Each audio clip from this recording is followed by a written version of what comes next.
ఓ బుడ్డోడ్ని చూసి ఉక్రెయిన్ రోడ్లు ముచ్చట పడుతున్నాయి. చిట్టి బైక్పై ఆ చిన్నారి చేసే విన్యాసాలకు ఉక్రెయిన్లు ఉబ్బి తబ్బిబ్బవుతున్నారు. 6 ఏళ్లకే అంతర్జాతీయ బైక్ రేస్లలో సత్తా చాటుతున్నాడు ఆ చిన్నోడు. పెద్దయ్యాక లెజెండరీ బైక్ రేసర్ వాలెంటినో రోజీ అవ్వాలనుకుంటున్న ఆ చిచ్చర పిడుగు వేగాన్ని చూస్తే పిట్టె కొంచెం కూతఘనం అనాల్సింది.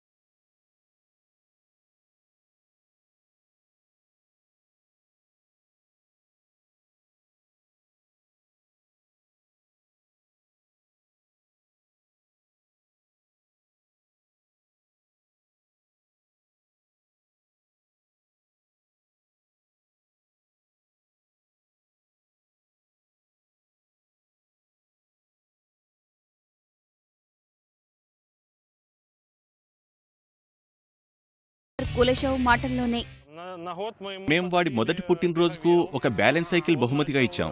వాడు చాలా త్వరగా దాన్ని నడపడం నేర్చుకున్నాడు. 2 ఏళ్లు నిండేటప్పటికీ కేవలం 2 చక్రాలు మాత్రమే ఉండే సైకిల్ను తొక్కడం మొదలుపెట్టాడు. ఆ తర్వాత మేం వాడికి సరదాగా డీజిల్ సైకిల్ కొనిచ్చాం. దాన్ని కూడా వాడు త్వరగానే నేర్చుకుని రయ్యిన దూసుకుపోయాడు. అప్పటినుంచి వాడికి మోటార్ స్పోర్ట్స్ పరిచయం చేయడం మొదలుపెట్టాం. 2 ఏళ్ల వయసు ఉన్నప్పటి నుంచే టిమా మోటార్ సైకిల్ నడపడం నేర్చుకున్నాడు. రోడ్లపై ఏమాత్రం భయం లేకుండా దూసుకుపోయే టిమా అనేక అంతర్జాతీయ రేసుల్లో పతకాలు కూడా గెలిచాడు. వాలెంటినో రోజీ అంతటి రేసర్ కావడమే తన ఆశయమని టిమా చెబుతున్నాడు.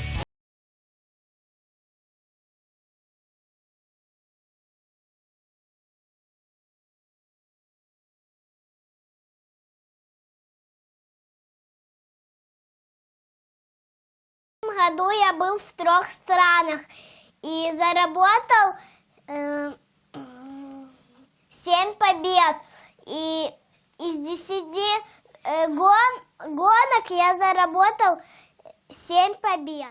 టిమా కోసం చిన్న బైక్ సిద్ధం చేసిన తల్లిదండ్రులు ఒక బైక్ రేసర్కు రక్షణగా అవసరమయ్యే వాటన్నింటినీ సమకూర్చాకే స్వేచ్ఛగా వదిలిపెట్టారు. వాడి కలలను సాకారం చేయడమేగా తమ బాధ్యతని ఒలెగ్జాండర్ అంటారు. టిమాకు కోచ్ కూడా ఒలెగ్జాండరే. వాడు వాడి ఆశయాలేంటో తెలుసుకోవడం పట్ల మేం చాలా సంతోషంగా ఉన్నాం. అనేక రేసులు గెలుస్తున్నాడు, కప్లు కైవసం చేసుకుంటున్నాడు. వాడెప్పుడూ సంతృప్తిగా ఉండాలని అనుకుంటాం. తల్లిదండ్రులుగా వాడి ఆనందానికి మించింది మాకేముంటుంది? మోటార్ స్పోర్ట్స్ లో టిమా కొనసాగే పక్షంలో అంతర్జాతీయ స్థాయిలో వాడు విజయాలు సాధించాలని ఆకాంక్షిస్తున్నాం. టిమా తల్లి విక్టోరియా కులశవ్ కుమారుడు సాధించే విజయాలను ఆస్వాదిస్తూనే లోలోపల మాత్రం వాడి భద్రత పట్ల సంకోచంగానే ఉంటున్నట్లు చెబుతున్నారు.